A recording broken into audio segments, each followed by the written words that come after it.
我们是朋友了。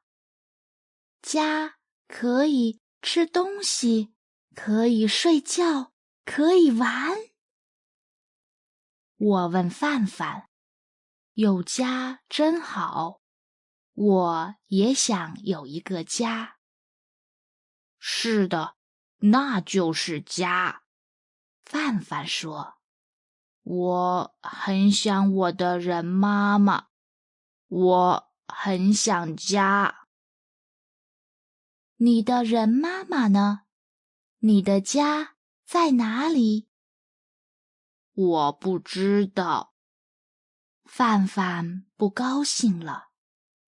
有一天，我和人妈妈去商店，我看见一个小猫，我和它玩。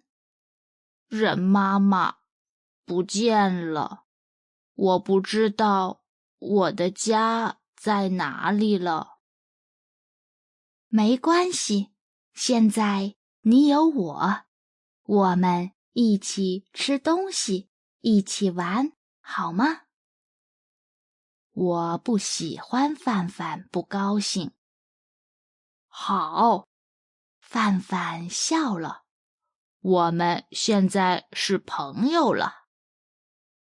对，我们现在是朋友了。我也笑了，我有朋友了。